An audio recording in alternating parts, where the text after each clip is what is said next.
God, hindi ko akalain na aabot ka sa ganoong desisyon. Bakit hindi mo man lang ito nabanggit sa akin noon pa? Bien naman, magkaibigan tayo pero bakit ka naglihim, nag-aalalang sagot ni Nicole sa akin. Lalo akong napiyak. Naupo ako sa papaghabang sapuko ang aking mukha. Yes, ang tanga ko.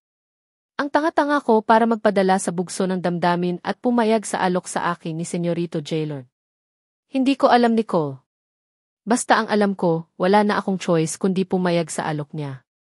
Kaya ngang, kailangan ko ng pera at kaagad niyang ibinigay sa akin iyon.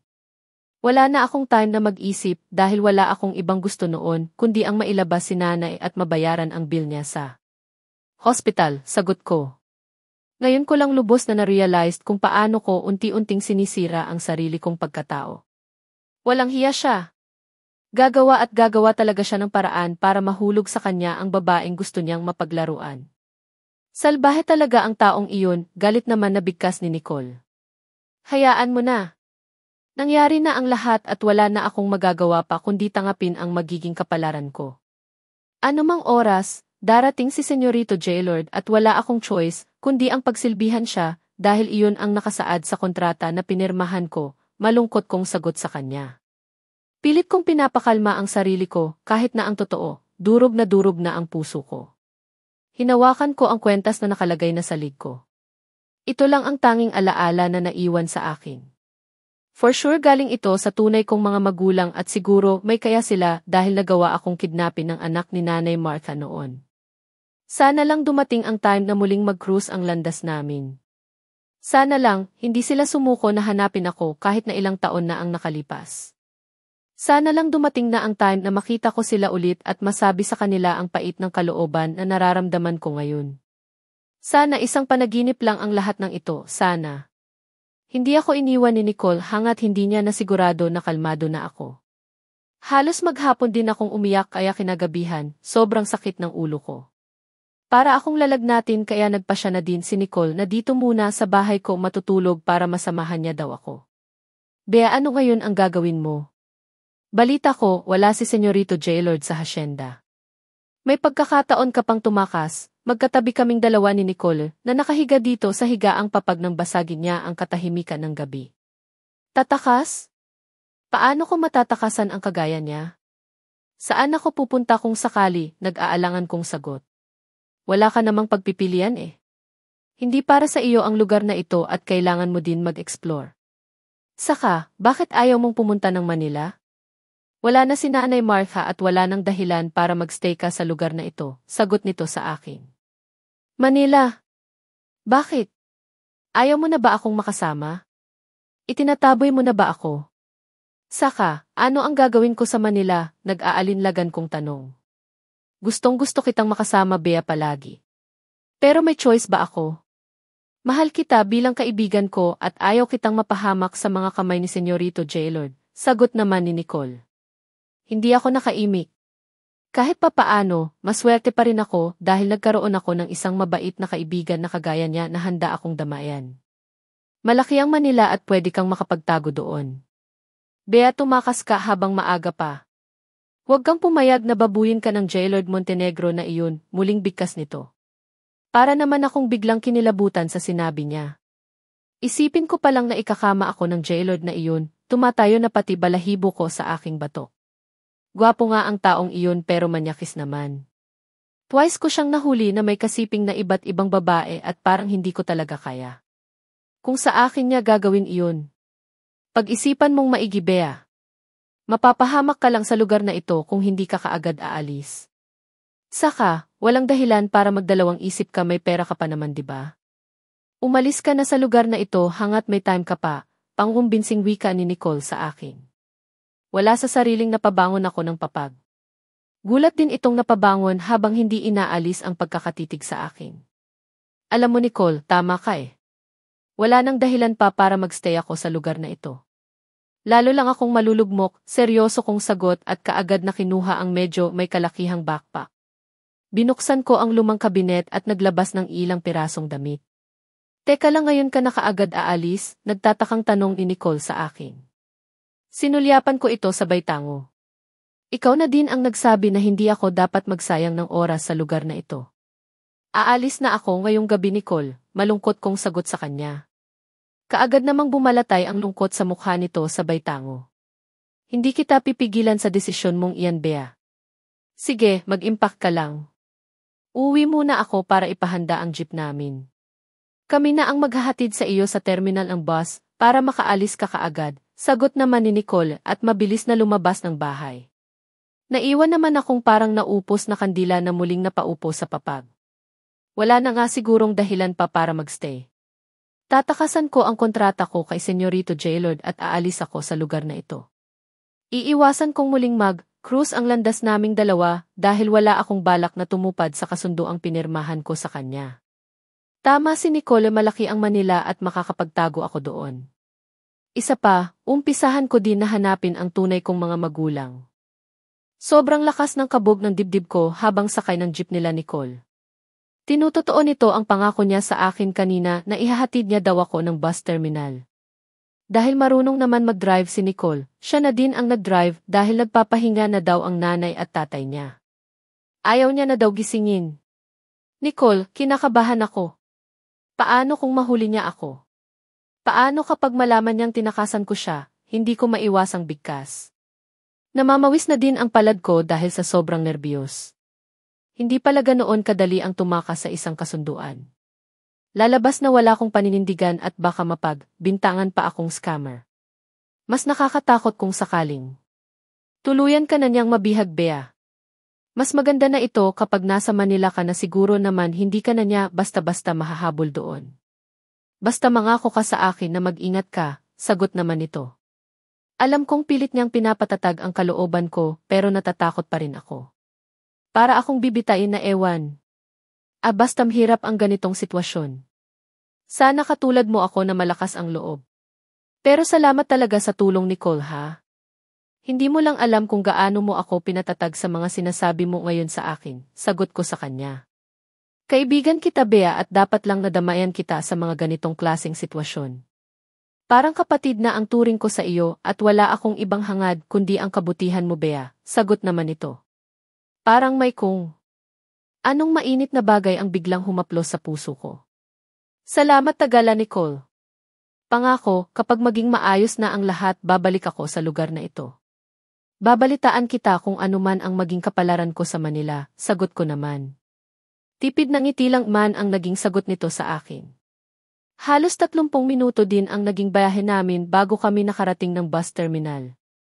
Sakto naman na may paalis ng bus kaya kaagad na akong sumakay. Napansin ko pa ang maluhaluhang si Nicole habang kumakaway ng pamamaalam sa akin. Hindi ko naman mapigilan ang maluha. Tiyak na mimiss ko ang best friend ko. Lumipas lang ang halos ilang minuto at kaagad nang lumarga ang bus na sinasakyan ko. Kahit na medyo maraming pasahero, abot-abot pa rin ang kaba na nararamdaman ng puso ko. Balisa ako at hindi ako mapakali. 10 oras na biyahe ang tatahakin bago daw namin marating ang Manila. Ilang beses ko na din kinumbinsi ang sarili ko na kumalma dahil safe na ako pero hindi ko pa rin kaya. Pinaghalong takot at pang-usig ng konsensya ang nararamdaman ko. Hindi din naman kayang baliwalain na gumastos na ng pera sa akin si Senyorito Jailord. Kung tutuusin, nakatali na ako sa kanya dahil sa pinirmahan kong marriage contract. Alam kong sa mga sandaling ito, nakarehistro na iyon at mag-asawa na kami sa batas ng bansa. Pero heto ako ngayon, pilit na tinatakasan ang magiging kapalaran ko sa mga kamay niya. Takot at naguguluhan na ako. Kung hindi lang sana ako napunta sa mga kamay ni Nanay Martha, hindi ko sana mararanasan ito. Gayunpaman, hindi pa rin maikakaila na naramdaman ko naman na minahal din ako ni Nanay Martha na parang isang tunay na anak. Masakit nga lang ang katotohanan na hindi niya ako binigyan ng pagkakataon na makasama at makilala ang tunay kong mga magulang. Sa kakaisip at dahil na din siguro sa pagod sa halos maghapon kong pag-iyak, hindi ko na namalayan pa na nakatulog na ako. Nagising na lang ako sa biglang pagpreno ng bus na sinsakyan namin at hindi ko pa nga naiwasan na mapasubsob. Takang-taka akong kaagad na napadilat habang inililibot ang paningin sa paligid. Ano po ang nangyari? Hindi ko maiwasang tanong sa katabi kong babaeng medyo may edad na. Nakatayo kasi ito at parang may tinitingnan sa unahang bahagi ng sasakyan. Hindi na din mapalagay ang ibang mga pasahero. Ining may 6 na itim na sasakyan ang biglang humarang sa bus, sagot ni Manang. Nakatitig pa rin ito sa harapang bahagi ng sasakyan, kaya tumayo na din ako para din sana sumilip. Tama nga ang sinabi nito. May nakaharang sa unahang bahagi ng sasakyan na 6 na itim na sasakyan. Mukhang sinadyang parahin ang bus sa hindi malamang dahilan kaya naghintay pa ako ng ilang sandali hanggang sa napansin ko ang ilang bulto ng mga kalalakihan na naglalakad. May mga dala silang baril at itinutok iyon sa driver, kaya walang choice ang driver kundi ang buksan ang pintuan. Magkahalong reaksyon naman ang nakikita ko mga kasakay ko. Iyong iba natatakot dahil baka rebelde daw ang humarang sa amin at ang iba naman ay sinasabing baka hold up daw. Ano man ang reason sa pagpapahinto sa amin, naging dahilan iyon ng sobrang takot na nararamdaman. Huminahon lang kayo. Hindi nila tayo sasaktan. May hinahanap lang sila na tao, narinig kong anunsyo ng konduktor. Nagtaka naman ako. May hinahanap silang tao. Mga pulis ba sila? Lahat ng tanong ng isipan ko ay biglang nagkaroon ng kasagutan nang mapansin ko ang pag-akyat ng isang tao sa bus. Isang taong hindi ko inaasahan na hanggang sa pagtangka kong pagtakas, masusundan niya ako. Si Senyorito Jailord. Yes, siya nga at parang gusto ko nang maiyak sa takot. Dahan-dahan akong napaupo at yumuko. Umaasa na sana hindi niya ako mapansin. Paano niya nalaman na nandito ako sa bus? Paano niya ako nasundan? Kapag mapansin niya ang presensya ko dito sa bus, alam kong wala na akong kawala pa. Katapusan ko na at hindi na ako makakatakas pa sa kanya. Bea, alam kong nandito ka. Isa ka sa pasahero ng bus na ito kaya lumabas ka na ng kusa. Huwag mo nang hintayin pa nalapitan kita at kalag ka rin pababa ng bus na ito, malakas na sigaw ni Senyorito Jailord. Hindi ko na napigilan pa ang nagbabadyang luha sa aking mga mata. Wala na talaga akong kawala pa sa kanya. Bea, come on, lumabas ka na dyan. Hinding-hindi ka din naman makakawala sa akin eh. Kahit saan ka pa magpunta hahanapin kita. Hinding-hindi mo ako matatakasan, tandaan mo iyan, muling bigkas ni Senyorito Jailord. Sobrang tahimik ng loob ng bus at walang sino man sa mga pasahero ang nagtangkang magsalita. Natatakot din siguro sila sa galit na aura at matatalim na tingin ni Senyorito Jailord at sa mga tauhan nito na nakasunod sa kanya na pawang mga armado. Ineng, bakit ka umiiyak? Narinig kong bulong ni Manang nakatabi ko. Nangangatog na ako sa takot at alam kong sobrang putla ko na di napatitig ako kay Manang habang walang tigil ang pagpatak ng luha sa aking mga mata. Tulungan mo ako, Manang. Natatakot po ako sa kanya, halos pabulong ko ding sagot sa kanya. Kaagad namang nanlaki ang mga mata nito sa pagkagulat.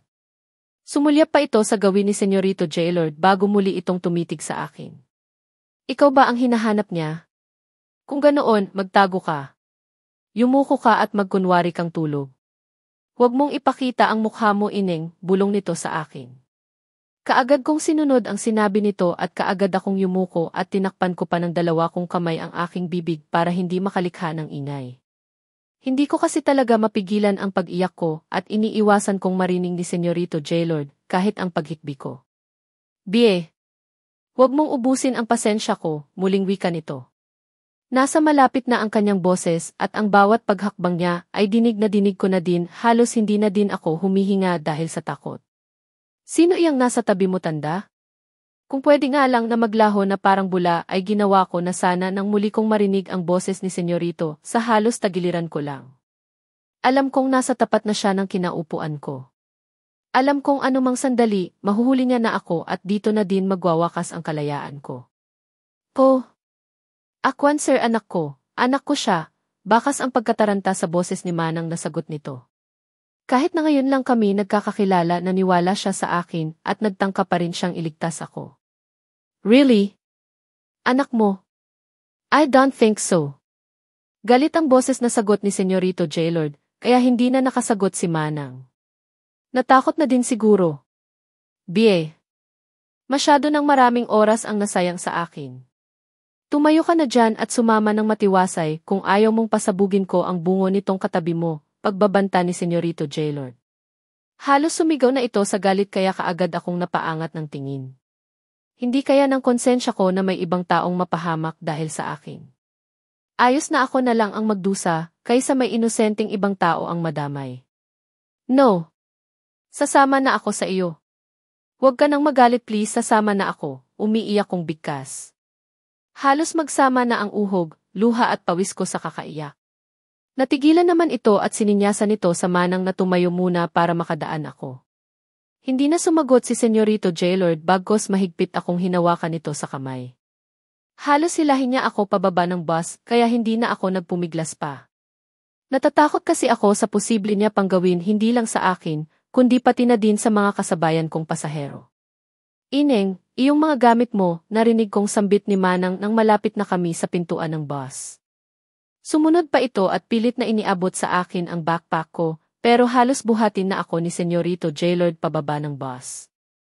Hindi ko na nakuha ang bag ko kaya pilit akong kumakawala sa pagkakahawak sa akin ni Senyorito. Ang mga gamit ko. Hayaan mong makuha ko ang mga iyon, nakikiusap kong wika sa kanya. Tuluyan na kaming nakababa ng bus at nasa pintuan si Manang na hawak niya pa rin ang bag ko. Naniningkit ang mga matang tinitigan naman ako ni Senyorito Jailord. Halos mapatili ako nang bigla ako nitong kargahin at diretsyong naglakad patungo sa mga nakapadang sasakyan. Nilingon ko pa ang babaeng gustuhin niya man akong tulungan pero wala na din naman siyang magawa. Hindi siya pwedeng magpumilit dahil mapapahamak din siya. Senyorito please, kailangan ko ang bag ko. Kunin mo muna. Please, nakikiusap ko pang wika kay Senyorito pero para na itong bingi. Parang wala lang din sa kanya ang bigat ko at pagdating ng kotse, binuksan ng isa sa mga tauhan niya at diretsyo niya akong ipinasok sa loob. Wala na akong nagawa pa kundi umiyak na lang.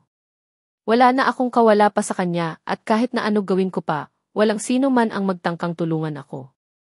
Wala na akong nagawa pa kundi sumiksik na lang sa kabilang bahagi ng kotse nang mapansin ko na pumasok na din ito sa loob ng kotse at tumabi sa akin. Sinulyapan ko ito at hindi naligtas sa paningin ko ang pagtatagis ng kanyang bagang. Alam kong galit siya sa akin dahil nagtangka akong tumakas. Stop it, B. Inaano ba kita? Ikaw itong hindi tumupad sa usapan nating dalawa, kaya walang dahilan para iyakan mo ako ng ganyan, galit na bigkas nito sa akin. Nairita na siguro siya sa kakaiyak ko, kaya naman muli kong tinakpan ang aking bibig ng dalawa kong kamay. Sisinok-sinok naman ako at hindi maiwasang mapatili ng hawakan niya ako sa isa kong braso at hinila palapit sa kanya. Sorry pero hindi ko kaya. Gagawa na lang ako ng paraan para maibalik ko sa iyo ang pera na ibinigay mo sa akin.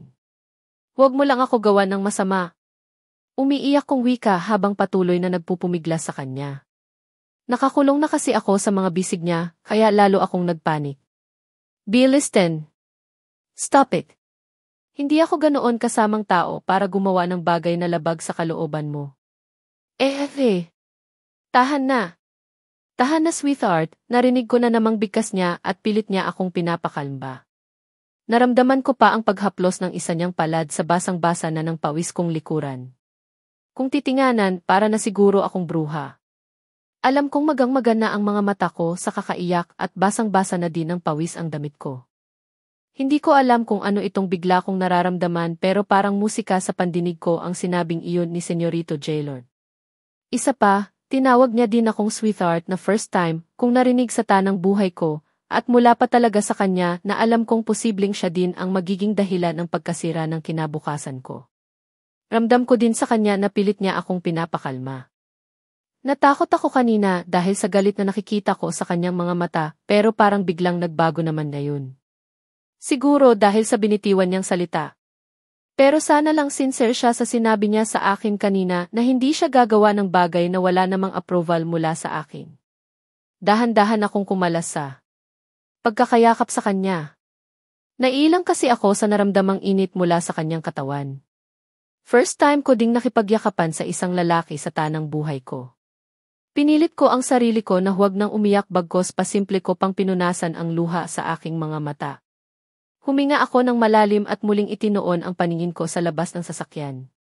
Hindi ko na nakuha ang bag ko na naglalaman ng mahahalagang gamit. Nandoon ang alaala mula sa tunay kong mga magulang at mabuti na lang suot-suot ko ang kwentas. Iingatan ko ito at umaasa ako na sana sa pamamagitan ng kwentas na suot ko ngayon, makilala ako ng tunay kong mga magulang. Katulad sa mga napapanood ko sa mga telenovela na sana ito ang susi para muli akong makabalik sa kanila. Nasundan ko na lang ng tingin ang pag-alis ng bus habang puno ng panghihinayang ang nararamdaman ng puso ko. Hindi ko alam kung ano ang pangalan ng matandang katabi ko kanina at malabo na din sigurong muling mag-cruise ang aming landas dahil alam kong hindi na ako makakawala pa sa mga kamay ni Senyorito Jailord. Huwag kang mag-aalala. Ibibili kita ng mga gamit na kailangan mo. Huwag mo nang isipin ang bag na iyon, narinig kong wika ni Senyorito Jailord. Wala sa sariling tinigigan ko siya at nang napansin kong titig na titig din siya sa akin, kaagad na akong nag-iwas ng tingin. May mahahalagang bagay na meron sa bag na iyon na hindi mapapalitan ng kahit na anong halaga ng salapi, sagot ko sa kanya. Hindi ito nakaimik. Kita ko ang biglang pagbago ng reaksyon nito. Mula sa pagiging mahinahon. Kanina bigla iyong napalitan ng pagtagis ng bagang. Kung hindi ka sana nagtangkang tumakas sa akin, hindi sana ito mangyayari sa iyo. Bea, may kasunduan tayo na dapat mong tuparin. Ano itong ginawa mo? Naiinis na tanong niya sa akin. Natigilan ako at kaagad na napayo ko. Sorry, huli na nang ma-realized ko na ayaw ko na pala, mahina ang boses na sagot sa kanya. Ayaw mo na? Are you kidding me? Paanong ayaw mo na gayong hindi naman kita pinilit na pirmahan ang kontratang iyon? Hindi mo ba alam na galing pa ako ng ibang bansa at excited sana akong makita ka ulit pero ito na kaagad ang sasalubong sa akin? Basta ka na lang aayaw, sagot nito. Sorry. Pero sana bigyan mo ako ng pagkakataon na mabayaran ko ang nakuha kong pera sa iyo. Kaya kong pagtrabahuan lahat ng iyon at sana wag sa paraang gusto mo. Hindi ako pakawalang babae at hindi ko kaya iyon, naiiyak kong sagot. Paano kung ayaw ko? May magagawa ka ba? Sagot nito. Hindi na ako nakaimik. Mariin kong naikuyom ang aking kamao at parang gusto kong maiyak ulit. Well, sa nasabi ko na sa iyo kanina, hindi ako gagawa ng mga bagay na hindi mo magugustuhan. Pero since may kontrata kang pinirmahan mula sa akin, wala kang choice kundi ang manatili sa tabi ko at tuparin ang ilang mga nakasaad doon, muling wika nito. Naguguluhan naman akong napatitig sa kanya. Anong ibig mong sabihin? Nagtataka kong tanong. Malalaman mo din sa paglipas ng araw. Sa ngayon sa mansyon na muna tayo. Since asawa kita sa papel, ipapakilala kita sa lahat na asawa kita at sana makiayon ka na lang, sagot nito. Hindi ako nakaimik kaya seryoso ako nitong tinitigan. Kahit sa ganitong paraan man lang makabayad ka din sa ibinigay kong pabor sa iyo, Bea. Hindi ako ganoon kasamang tao para katakutan mo, muling bigkas nito. Para tuloy gusto ko nang makonsensya sa ginawa kong pagtaka sa kanya. Siguro nga, madadaan naman sa maayos na usapan ang lahat kaya lang pinili ko na takasan siya. Ako na nga itong hindi tumupad sa usapan namin, feeling ko ako ang pabiktima gayong kung totoosin, wala pa naman talaga siyang ginagawang masama sa akin. Nakakatakot siya pero ugali niya na talaga siguro iyon. Hindi ko pa nga siya masyadong kilala kaya unfair para sa kanya na husgahan ko din kaagad siya. Okay at pasensya na sa ginawa ko, nahihiya kong sagot. Hayista ko lang yata ang nagpakomplikado sa sitwasyon eh. For sure naman maraming mga babae na aali-aligid sa lalaking ito, kaya huwag akong assuming na gagawin niya din sa akin ang ginawa niya sa ibang kababaihang dumaan na sa buhay niya. Hindi na ulit umimik si Senyorito Jailord hanggang sa makarating na kami ng Mansion Montenegro. Ito ang pangalawang pagkakataon na nakaapak ako sa lugar na ito at hindi na ako nagulat pa kung bakit sobrang tahimik na ng paligid. Oras na ng gabi at tanging mga security guard na lang ang gising. One more thing, stop calling me Senvorito. Kailangan nating ipakita sa lahat na mag-asawa tayo, kaya sana hindi ka gagawa ng mga bagay na ikakapahiya ko, muling wika nito. Wala sa sariling napatango na lang ako. Mabuti nga ito lang ang task ko eh. Malayo sa inaasahan ko. Ang akala ko talaga gagawin niya akong sex slave pero hindi naman pala. Siguro nga mabait naman talaga siya at na-misinterpret ko lang. Siya na din ang nagbukas ng pintuan ng koste sa gawi ko. Kimi akong bumaba at umagapay na din ako sa kanya sa paglalakad papasok ng mansion. Alam kong simula ngayong araw, mababago na ang buhay ko kaya naman dapat lang na maging handa ako sa mga susunod na mangyari sa buhay ko kasama siya at ang mga taong nakapaligid sa kanya.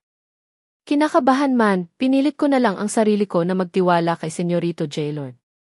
Nangako naman siya sa akin na walang mangyayari na labag sa kalooban ko. Jailord, sa wakas dumating ka din. Kumusta ang bayahe? Nandito na kami sa pinakaloob ng mansion at paakyat na sana kami ng hagdan nang mapansin ko ang pababa ng hagdan ng mommy ni Andrew. Si Senyora Alexa at sexing-sexy ito sa suot niyang pulang nightgown.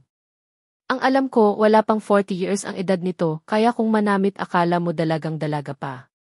Ang chismis sa akin ng mga magulang ni Nicole noon minor de edad pa lang daw na buntis na ito ng ama ni Jaylord at si Andrew nga ang naging anak nila. Kabila ng maaga nitong pag-aasawa kitang-kita pa rin kasi ang ganda ng hubog ng kanyang katawan at mukhang inantabayanan talaga nito ang pagdating ni Senyorito Jaylord dahil parang nag-abala pa ito na pahira ng pulang lipstick ang kanyang labi. Hindi ko maiwasang makaramdam ng kaba lalo na at napansin ko ang pagtaas ng kilay nito nang mapatitig ito sa akin. Bakit gising pa kayo? Don't tell me na hinihintay mo ang pagdating ko, seryosong tanong ni Senyorito Jaylord sa kanyang madrasta. Isang matamis na ngiti ang pinakawala ni Senyora Alexa bago ito nagsalita. Kanina ka pa ini-expect ng lolo at lola mo. Nagpahanda pa sila ng paborito mong pagkain at ilang beses kanilang tinatawagan pero hindi ka daw sumasagot, sagot naman ito. Baka sa boses niya ang panunumbat kaya naman hindi ko maiwasang magtaka. Gaano ba ka-closed si Senyorito Jaylord ang kanyang madrasta na ina naman ng kanyang half-brother na si Andrew? Sinabi ko naman po na walang kasiguraduhan kung makakarating ako on time.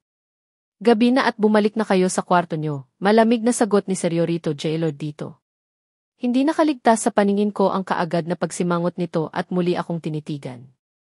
Oh, sino siya? Nag-uwi ka na naman ng pangkama na babae. Ayaw mo ba talagang sumunod sa rules ng mansion na ito na bawal mag-uwi ng babae dito hangat hindi mo pa asawa?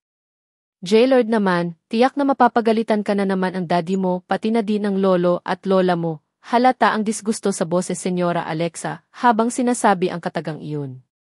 Pailalim pa ako nitong tinitigan sabay ismid. Parang gusto ko na lang lumubog sa kinatatayuan ko dahil sa sinabi niya. Isang miyembro ng pamilya Montenegro pa lang ang nakakaharap ko, pero ang baba na kaagad ng tingin niya sa akin. How much more pa kaya sa ibang miyembro? Ano na lang din kaya ang iisipin ni Andrew kapag malaman niyang naging asawa ako ng half-brother niya? Ngayon pa lang ako nag-uwi ng babae dito sa mansion kaya dapat gets mo na kung ano ang relasyon ko sa kanya. Puno ng pagkabagot sa boses ni Senyorito Jaylord habang sinasabi ang katagang iyon sabay akbay sa akin. Hindi naman ko nakakilos. Parang bigla akong nanigas sa kinatatayuan ko. Dahil simpleng pagdikit lang ng katawan niya sa katawan ko, kakaibang damdamin na kaagad naglumulukob sa buo kong pagkatao. So meaning, muling tanong ni Senyora Alexa. Meaning, she's Jay's wife. Hindi ba halata, sagot ni Senyorito Jaylord sa kanyang madrasta. Kaagad naman nanlaki ang mga mata nito sa pagkagulat. Nagpapalipat-lipat pa ang tingin sa aming dalawa ni Senyorito Jaylord at nanlilsik ang mga matang hinarap ako nito. Really? Asawa? Asawa mo ang babaeng iyan na mukhang basura, nahihimigan ko na ang galit sa boses nito habang sinasabi ang katagang iyon. Tinitigan pa ako nito mula ulo hanggang paa sabay iling. Watch your words, Alexa. Hindi ko pinahihintulutan ang kahit sino na. Tawaging basura ang babaeng bahagi na ng buhay ko. Ang babaeng pinag-alayan ko na ng pangalan ko, hindi ko alam pero nahihimigan ko din ang galit sa boses ni Senyorito Jaylord habang sinasabi ang katagang iyon. Mula sa balikat ko, bumaba ang kanyang braso patungo sa aking baiwang at hinapit ako. Jaylord dear. May karapatan ako dahil ako ang stepmother mo. Hindi ako papayag kung sino-sino lang ang babaeng papatulan mo at iharap sa buong angkan natin, galit naman na sagot ni Senyora Alexa. Hindi ko talaga alam kung bakit gigil na gigil siya sa akin, gayong madrasta lang naman siya. Hindi siya kadugo ni Senyorito Jaylord, kaya hindi na niya sana problema kung sino ang papatulan stepson niya. Iyan lang ba ang dahilan mo, Alexa? Kahit na ano pa ang sabihin mo, hindi na mawawala ang katotohanan na asawa ko ang kasama ko ngayon and besides, wala ka sa lugar para manghihimasok tungkol sa bagay na ito. Hindi kita ina para pagbawalan ako sa mga gusto ko. Seryoso namang sagot nito sa kanyang madrasta. Lalo kong naramdaman ang paghapit nito sa baywang ko gamit ang isa niyang braso at iginyan niya na ako paakyat ng hagdan. Napasulyap pa ako kay Senyora Alexa at kita ko pa rin na halos umusok na ang ilong niya sa sobrang galit habang titig na titig pa rin sa akin. Bakit? Sawa ka na ba sa kakapatol sa mga katulong dito sa mansion at naghanap ka pa ng basura para gawing asawa? Maraming mga mayayaman at bahagi ng alta sa syudad ang naghahabol sa iyo, tapos pupulot ka lang ng babaeng hindi mo alam kung saan galing, pahabol na wika ni Senyora Alexa. Napahinto sa paghakbang si Senyorito Jailord at galit na hinarap nito ang madrasta. Bakit nagsiselos ka? Or baka naman hindi mo matangap sa sarili mo na hindi kita pinatulan? Alexa, aminado akong playboy ako pero mapili din ako. Hindi ako kumakama ng nalaspag na ng sarili kong kadugo. Yamot na sagot ni Senyorito Jailord kay Senyora Alexa. Hindi naman ako makapaniwalang napatitig kay Senyora Alexa na kita sa kanyang mukha ang pagkapahiya. Ibig bang sabihin nito kaya siya nagdamit ng ganyang kaseksi para akitin si Senyorito Jailord? Pero bakit? Hindi pa ba siya kontento sa asawa niya na mismong ama ni Senyorito? Yok naman! Sobrang kadiri kung nagawa niyang pagpantasyahan ang sarili niyang stepson. Kaloka! Alam kaya ito ni Andrew at ng iba pang miyembro ng pamilya Montenegro. Hindi na nakasagot pa si Senyora Alexa, kaya tuluyan na namin siyang tinalikuran. Umakyat kami sa second floor ng mansion at dumiretso sa kwarto ni Senyorito Jailord. Hanggang ngayon hindi pa rin ako makapaniwala sa sagutan sa pagitan nilang dalawa. Nakakagulat ang mga revelasyon at mukhang marami pa akong matutuklasan sa paglipas ng mga araw. Huwag mong pansinin ang babaeng iyon. Kapag may ginawa siyang hakbang na hindi maganda sa iyo, sabihin mo kaagad sa akin. Huwag mong hayaan na matamatahin ka niya dahil ayaw ko ng isang asawang mahina, muling wika ni Senyorito Jailord pagkapasok namin ng kwarto niya. Pasimple kong inilibot ang tingin ko sa paligid. May malaking kama at walang kabuhay-buhay ang paglid. Parang inuuwian lang kwarto na ito para tulugan dahil wala akong nakikitang kahit na anong naka-display. Liban sa kama at maliit na mesa sa gilid nito, wala na akong nakita pang iba. Parang napahiya siya sa sinabi mo kanina, Senyorito. Baka concern lang po talaga siya sa iyo, kaya nasabi niya iyon, sagot ko naman sa kanya. Napansin ko ang ilang saglit na pagtitig nito sa akin bago umiling. Marami ka pang mga bagay na hindi alam sa pamilyang ito, kaya huwag ka munang magbigay ng conclusions, hangat wala ka pang matibay na batayan. Basta ang sinabi ko ang sundin mo. Wika nito sa akin at naglakad patungo sa isang maliit na pintuan at pumasok sa loob. Nasundan ko na lang ito ng tingin. Ano nga ba ang gagawin ko ngayon? Parang gusto kong maligo or maghilamos man lang para sana maginhawaan ang katawan ko, pero wala akong pamalit. Nasa bagpak lahat iyon kaya balak kong magpaalam sa kanya bukas na uwi muna ako sa bahay namin ni nanay para kumuha ng ilang damit. Maraming damit pa akong naiwan sa bahay na iyon. Sana lang pumayag siya. Nasa malalim akong pag-iisip nang muling bumukas ang pintuan ng maliit na pinto na pinasukan kanina ni Senyorito Jailord. Nakapambahay na damit na ito kaya hindi ko maiwasang mapatitig sa kanya. Lalong lumabas ang gandang lalaki nito sa simpleng pambahay na suot niya. Nakaputing t-shirt na ito ngayon at cotton shorts. Ibang-iba ang aura niya ngayon kumpara kanina na parang nakakatakot. Nasa loob nito ang ilang mga damit. Pwede kang gumamit ng banyo hangat gusto mo. Aalis din naman kaagad tayo dito bukas ng hapon kaya sa Manila na lang kita ibibili ng iba mo pang mga gamit. Wika nito sa akin, sabay abot ng isang paper bag kaagad ko naman iyong tinanga. Manila! Isasama niyo po ako sa Manila, natutuwa kong tanong sa kanya. Hindi ko din maiwasan ang pagguhit ng masayang ngiti sa labi ko. Yes, bakit parang masaya ka yata? Kunot noon itong tanong. Doon din kasi ang punta ko kanina. Gusto kong makarating ng Manila, Senyorito. Excited kong sagot sa kanya. Tumango lang ito at naupo na ng kama. Whatever. Pero sana hindi mo na gawin ulit ang ginawa mong pagkatakas, Bea. Hindi mo pa ako masyadong kilala. Masama akong magalit, sagot nito. Kaagad naman akong tumango. And one more thing, hindi ba't sinabi ko na sa iyo kanina pa na huwag mo akong tawaging Senyorito?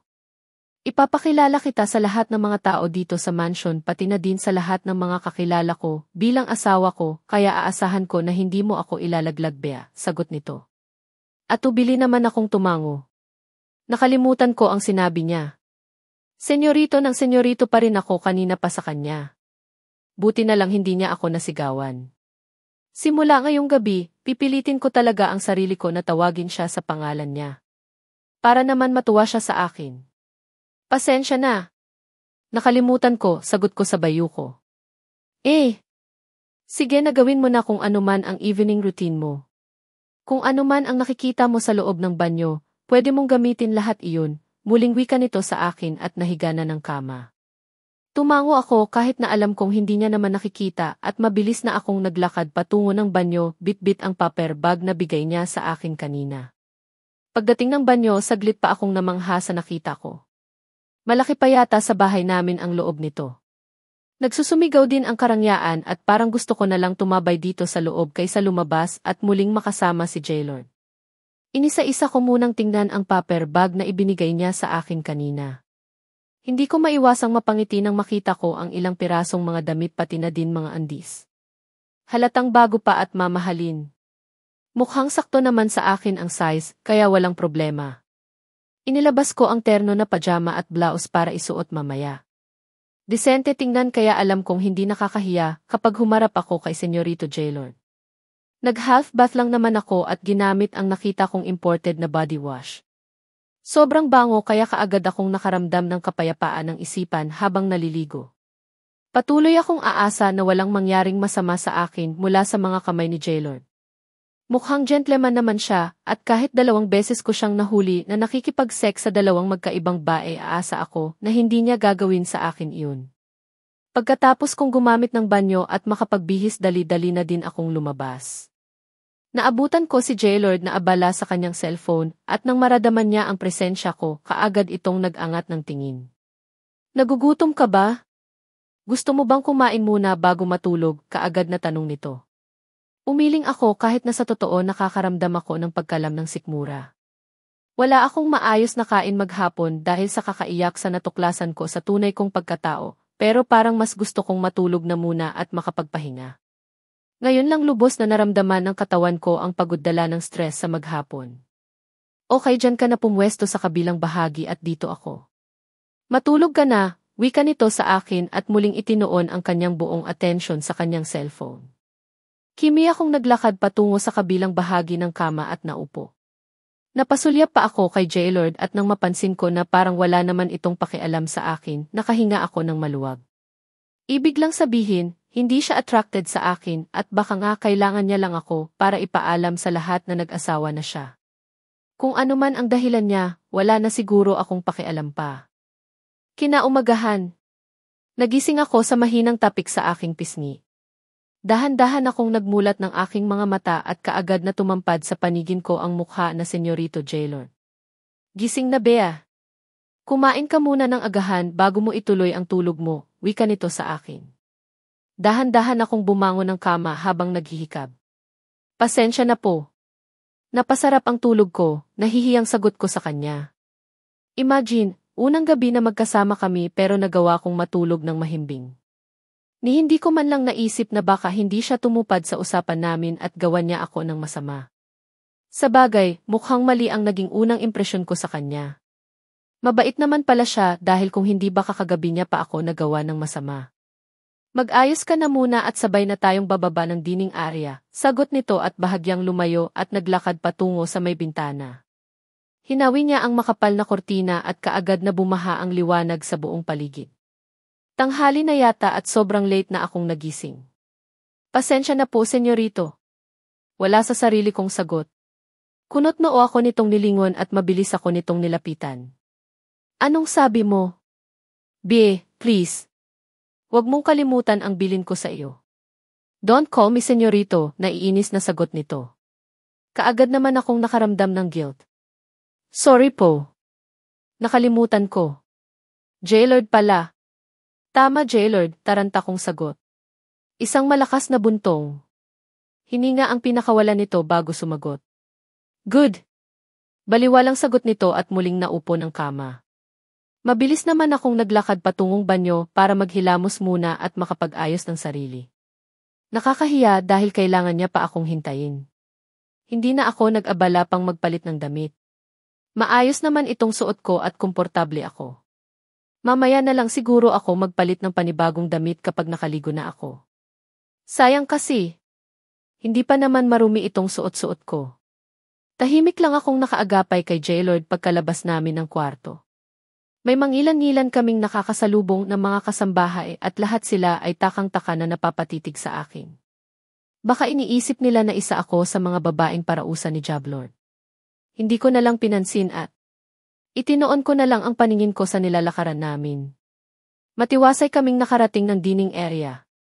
Si Senyora Alexa at ang daddy lang ni Jaylord na si Senior Antonio ang naabutan namin. Wala si Andrew at wala din ang mga lolo at lolo nila. Sabay pa silang nag-angat ng tingin nang mapansin nila ang pagdating namin. Oh, Jaylord. Mabuti naman at bumaba ka na, maotoridad na wika ng ama nito. Hindi ko maiwasang makaramdam ng kaba. Napifeel ko na hindi ako welcome base na din sa boses ng ama nito at masakit na titig sa akin ni Senyora Alexa. Good morning, Dad. Asawa ko, si Bea, pakilala ni Jaylord sa akin. Naramdaman ko pa ang paghapit nito sa akin, kaya bahagya akong nakaramdam ng pagkailang. Napansin ko na naman ang pailalim na pagtitig sa akin ni Senyora Alexa at kita ko sa mga mata nito ang pagkainis. At kailan ka pa nag-asawa? Bakit hindi namin ito alam?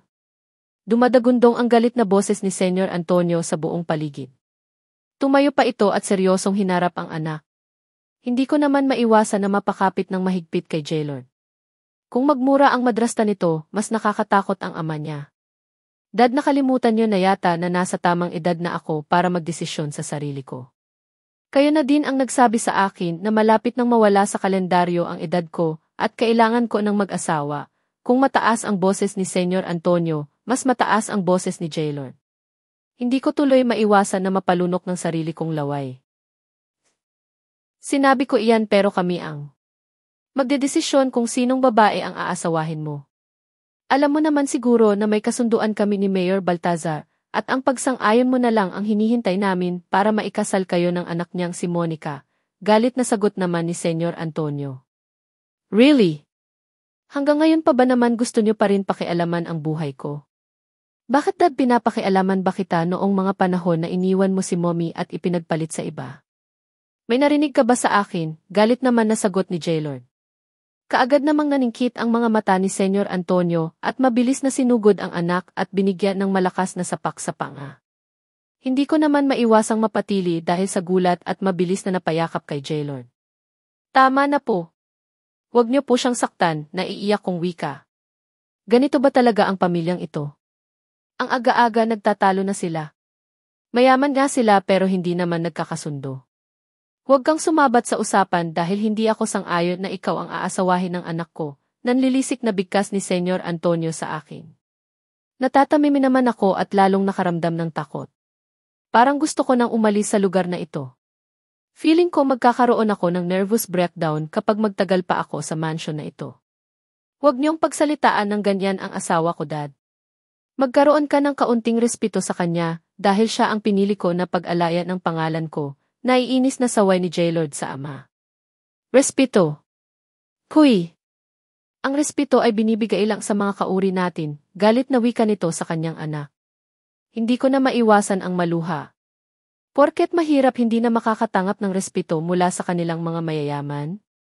Ang saklap naman ng buhay. Kauri natin? Baka kauri mo. Kung pwede lang na magpalit ng ama ginawa ko na sagot naman ni Jaylord sa ama. Lalong nag-apoy ang mga mata sa galit ni Senyor Antonio at akmang susugurin ulit nito ang anak pero mabilis itong nahawakan ni Senyora Alexa. Antonio, tama na. Kasal na ang anak mo at wala ka nang magagawa pa, narinig kong saway ni Senyora Alexa sa asawa.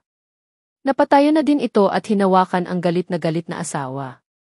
Sobrang sexy nito sa suot niyang crop top at maiksing short. Lalong lumutang ang angkin nitong kaputsian at kung titingnan parang anak lang ito ni Senyor Antonio. Mukhang totoo talaga ang nasagap kong chismis. Hindi ko matatangap na basta ka nalang magpakasal sa isang babae na hindi natin kauri, Jaylord. Mapapahiya ako kay Mayor at ayaw kong mangyari iyon, galit na sigaw ni Senyor Antonio sa kanyang anak na si Jaylord. Wala ka nang magagawa, Dad. Naifayan na ang kasal namin at kahit na anong gawin mo, hindi ako papayag na panghihimasukan mo ang buhay ko, galit naman na sagot nito sa ama. Parang maiyak na ako sa takot. Kung galit si Senyor Antonio, galit din is naman si Jaylord. Parang hindi sila mag-ama kung magturingan.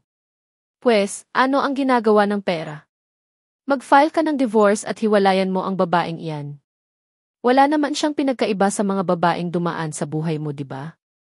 Mabilis kang magsawa at magbibilang lang ako ng buwan, ibang babae na naman ang kasama mo. Jailord, wake up. Kailan ka ba matututo sa buhay? Kailan ka ba maging responsable sa mga desisyon mo? Nanlilisik ang mga matang wika ni Senyor Antonio sa anak. Baliktad yata, Dad. Bakit hindi na lang si Alexa ang hiwalayan mo at ikaw na lang ang magpakasal sa anak ni Mayor? Fair ang square, di ba?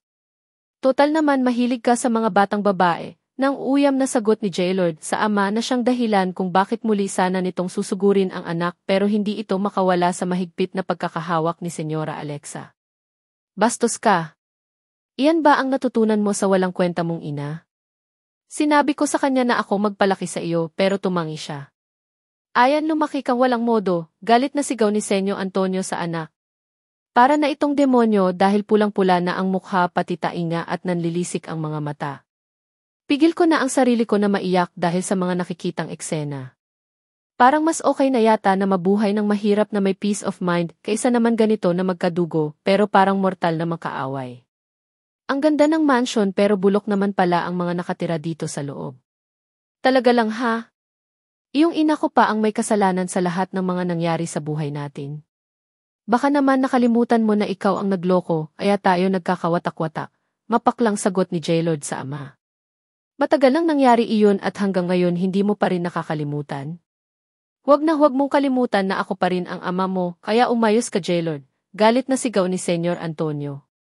Yah, ama kita pero sperm lang ang naging ambag mo sa buhay ko and the rest wala na. Hindi din ako naghihirap sa poder ni Mommy kahit wala kang ibinibigay na sustento, kaya wala kang karapatan na panghimasukan ang buhay ko. Kung mapera ka, mapera din ako. Kayang-kaya kitang labanan sa oras na pakialaman mo ang asawa ko. Galit na maihalong pagbabanta sa boses ni Jailord habang sinasabi ang katagang iyon. Sa takot ko halos nakayakap na ako sa kanya. Ang pagkalam ng sikmura na kanina ko pa nararamdaman ay parang biglang naglaho. Napalitan ng nerbiyos dahil sa nasaksyan.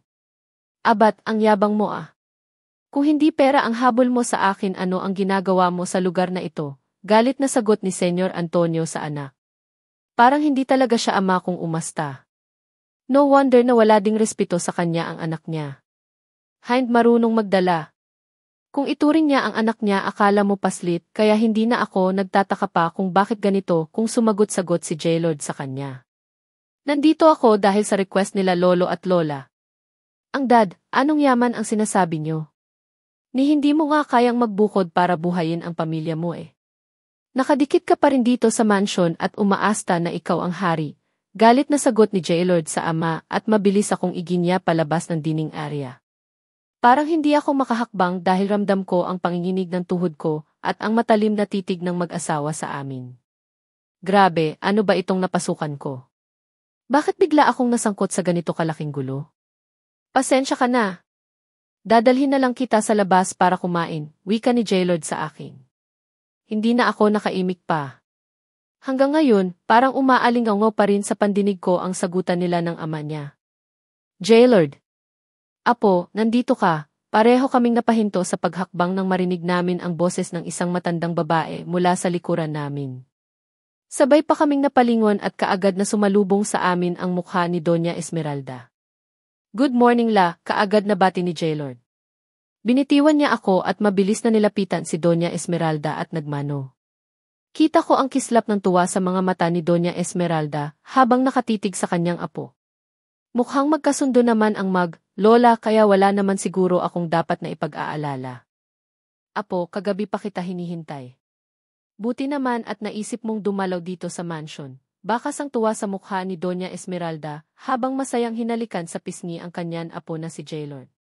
Tahimik lang ako nakatingin sa kanila dahil nahihiya din naman akong lumapit. Kilala si Doña Esmeralda bilang isang mabait at makadiyos na donya sa lugar namin. Malaki daw ang donations na ibinibigay niya sa mga simbahan at iba pang mga organisasyon na nangangailangan ng tulong financial. Pasensya ka na la. Dinaanan ko pa kasi ang asawa ko kaya late na akong nakauwi kagabi. Tulog na po kayo, narinig kong sagot ni Jailord sa kanyang abuela. Asawa? Sinong asawa? Nag-asawa ka na ba, iho? Kailan pa? Puno ng pagtataka ang boses ni Doña Esmeralda. Mukhang hindi ito makapaniwala na nag-asawa na ang kanyang apo. Yes, you heard it right, la. Nag-asawa na ako, nakangiting sagot ni Jaylord, sabay baling ng tingin sa akin. Sininyasan nitong lumapit daw ako sa kanila na siyang kaagad ko namang ginawa, kahit na kinakabahan at natatakot sa posibleng maging reaksyon ni Doña Esmeralda. Si Bila, asawa ko, kaagad na pakilala sa akin ni Jaylord nang makalapit na ako sa kanila. Inakbayan pa ako nito kasabay ng mabilisang paghalik niya sa noo ko. Nagulat man pero hindi naman nakaligtas sa paningin ko ang gulat sa mga mata ni Doña Esmeralda habang nagpapalipat-lipat ng tingin sa aming dalawa ni Jaylord. Asawa? Siya ang asawa mo, tanong nito sa apo. Nakangiting tumango si Jaylord. Yes, si Bie. I think nagkita na kayo minsan. Siya iyong nagluto ng masarap ng kare-kare noong birthday ko. Ramdam ko ang pagiging proud sa boses ni Jaylord habang sinasabi ang katagang iyon. Kung may iba pa sigurong taong nanonood sa amin, baka isipin nila na mahal niya ako. Kaya lang hanggang sa papel lang ang pagiging mag-asawa namin. Kung ano man ang dahilan ni Jaylord, malalaman ko din siguro sa mga susunod na araw. Tumitig naman sa akin si Doña Esmeralda sabay tango. Baka sa ekspresyon ng mukha nito ang disgusto na siyang nagbigay sa akin ng sobrang kaba. Yes, no. Naalala ko na. Siya ang anak ni Martha na palaging present dito sa mansion kapag may okasyon. Malamig ang boses na sagot ni Doña Esmeralda. Sinipat pa ako nito ng tingin mula ulo hanggang paa, kaya hindi ko maiwasang mapakapit sa braso ni Jaylord ng mahigpit. Parang bad shot din yata ako sa kanya. Meaning, hindi niya din ako tanggap bilang asawa ng apo niya. Exactly. Mabuti naman at naalala mo pa siya. What do you think, la? Hindi po ba at jackpot ako? Ang ganda niya, di ba? Nakangiting wika ni Jaylord. In fairness kay Jaylord, hindi siya madamot sa ngiti niya ngayong umaga, ha? Para bang sobrang saya pa din ito sa kabila ng nangyaring pagtatalo nila ng kanyang ama. At paano si Monica? Apo, bakit hindi mo nabanggit sa amin ang tungkol dito? Bakit ka gumawa ng mga bagay na hindi mo man lang kami kinonsulta? Ang kaninang masayang aura ni Doña Esmeralda ay napalitan ng pagbalasik. Parang gusto ko namang maiyak sa takot. Sabi ko na nga eh. Mahirap talaga makipag-usap sa mga mayayaman. Malabo pa sa sikat ng araw na magugustuhan nila ako bilang asawa ni Jaylord. Sa bagay, wala naman siguro akong dapat na ikatakot dahil kasal lang naman kami sa papel ni Jaylord. Hindi kami magsasama bilang isang tunay na mag-asawa, kaya hindi ako dapat ako magdamdam. Pero kahit na, bakit ganito ang nararamdaman ko? Bakit nasasaktan ako sa katotohanan na ayaw nilang lahat sa akin? Kahit man lang pagkukunwari ayaw nilang ibigay sa akin.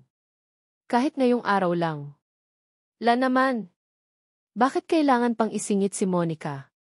Buhay ko ito at malaya akong makakapili ng kung sino ang pakakasalan ko. Seryoso namang sagot ni Jaylord sa kanyang abuela. Ang masayang ngiti nito sa labi ay biglang naglaho. Napalitan iyon ng pagkasimaya at hinanakit para sa kanyang lola. Hindi naman iyan ang ibig kong sabihin.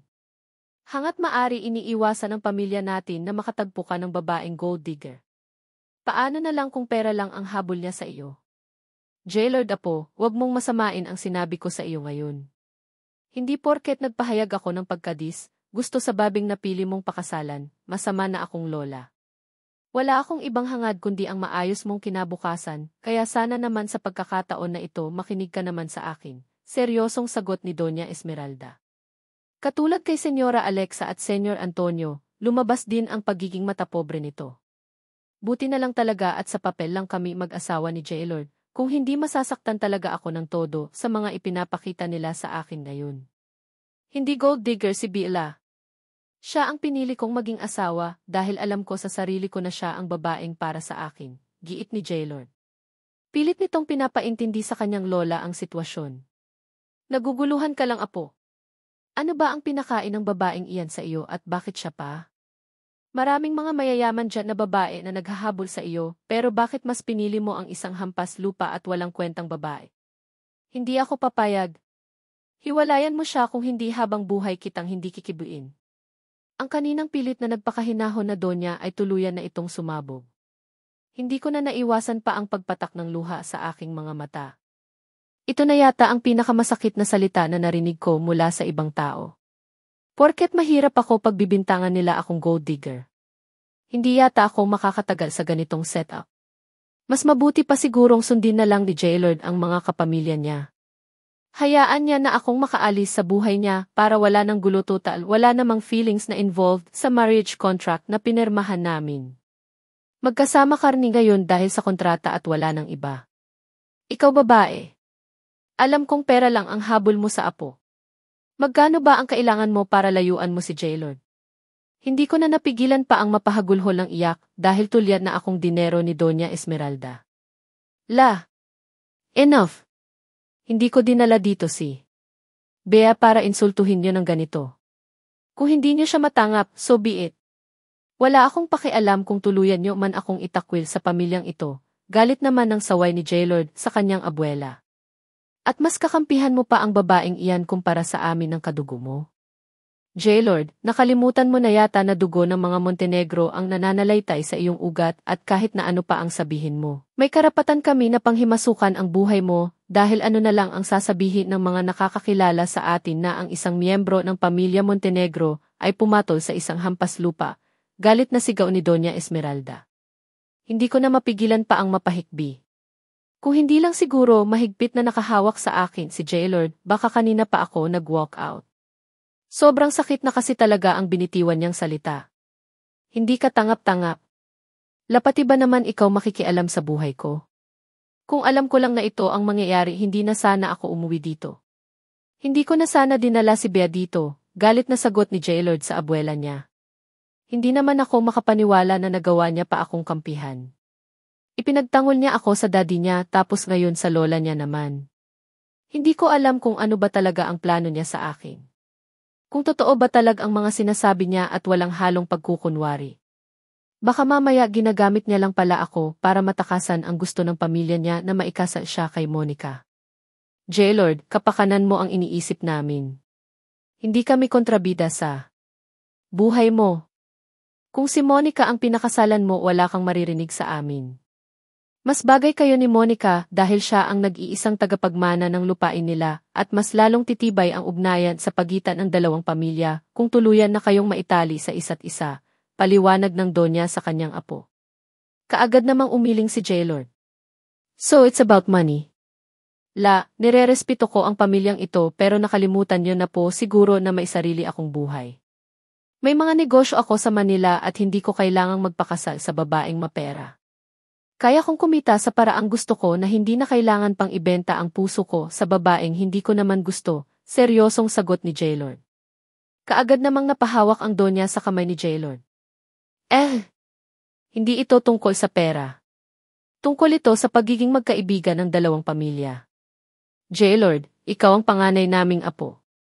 Malaking bahagi ng Hacienda Montenegro ang nakatakdang mapasa iyo. Kahit na hindi ka kikilos, mabubuhay kang mamumuhay ng marangya. Ayaw mo ba noon? Lahat ng ito para sa iyo, kaya sana maintindihan mo kami, giit ng Donya. Kaagad nang umiling si Jaylord. Nola! Nakalimutan niyo na siguro ang paulit-ulit kong pagtangi tungkol sa ipinagmamalaki niyong hasyenda. Hindi ako para sa lugar na ito. Wala akong balak na maging hasyendero. Nandito ako para sa inyo at wala ng iba. Wala akong balak na maghabol ng yaman niyo, dahil meron na ako niyan, sagot ni Jaylord sa kanyang lola. Natamim naman ito habang titig na titig sa kanyang apo. Kung wala na po kayong sasabihin, aalis na kami. Ang hindi niyo pagtanggap kay Bea ay kapantay ng hindi niyo din pagtanggap sa akin. Kung hindi niyo kayang tanggapin ang desisyon ko, kalimutan niyo nang may apo kayong kagaya ko. Muling wika ni Jaylord at mabilis akong iginyan ito paakyat ng hagdan. Kaagad naman akong nagpasyanod. Kanina ko pa kasi gustong iwasan ang masasakit na titig sa akin ng Donya. Akala ko talaga mabait siya pero nagkakamali ako. Matapobre din pala at mapagkunwari. Akala ko pa naman kung sinong santa pero nagbabala kayo lang pala. May hint na ako kaya inofferan ako ni Jaylord na pumirma ng marriage contract. Gusto pala ng pamilya di iya na maikasal siya sa isang babae. Hindi niya yata matanggap kaya mas gugustuhin niya pa na magbayad ng babae para magpakasal sa kanya at ako. Ang napili niya. Iyon nga lang, kailangan kong kayanin ang masasakit na salita mula sa mga taong nakapaligid sa kanya. Sobrang gulo pala ng pamilyang ito. Walang respeto sa kung anuman ang desisyon ng isang miyembro. Parang mga diktador. Walang pakialam sa nararamdaman ng kapwa nila, ang worst ng kadugo nila. Pasensya ka na sa nangyari kanina. Kung gusto mong magpalit ng damit, gawin mo na dahil aalis na tayo ngayon. Kaagad na wika ni Jailord nang makapasok na kami dito sa kwarto. Dinampot nito ang susi ng kotse at ang kanyang cellphone na nakapatong sa lamiseta na nasa gilid ng kama. Ha? Akala ko mamayang hapon pa tayo aalis, nagtataka ko namang sagot. Wala nang dahilan pa para magstay. Tayo sa lugar na ito. Sige na, bilisan mo na ang kumilos. Alam kong gutom na ka na din kaya kailangan na nating makaalis, sagot nito. Tumango naman ako at kaagad na dinampot ang paper bag na binigay niya sa akin. Iyon lang kasi ang gamit na meron ako na galing din sa kanya. Ready na ako. Ayos naman itong suot ko, diba? Alis na tayo, nakangiti kong sagot sa kanya. Narinig ko pa ang mahina nitong pagtawa sabay tango.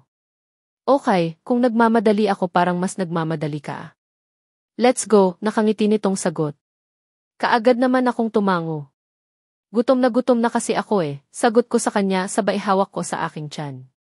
Napansin ko pa ang pag-iling nito sabay hawak sa aking kamay. Hawak kamay kaming lumabas ng kwarto. Pagkababa ng hagdan, hindi na nag-iisa si Doña Esmeralda sa pinag-iwanan namin kanina. Kasama na nito ang si Senyor Antonio at Senyora Alexa na parehong nakatitig sa aming dalawa ni Jailord. Saan kayo pupunta? Sa palagay niyo ba makakalabas kayo ng mansion kapag walang go signal mula sa akin? Nakalimutan niyo na ba na nandito kayo sa balwarte ko? Dumadagundong ang boses ni Senyor Antonio habang sinasabi ang katagang iyon. Naramdaman ko pa na lalong humigpit ang paghawak ni Jailord sa kamay ko nang tuluyan na kaming nakababa ng hagdan.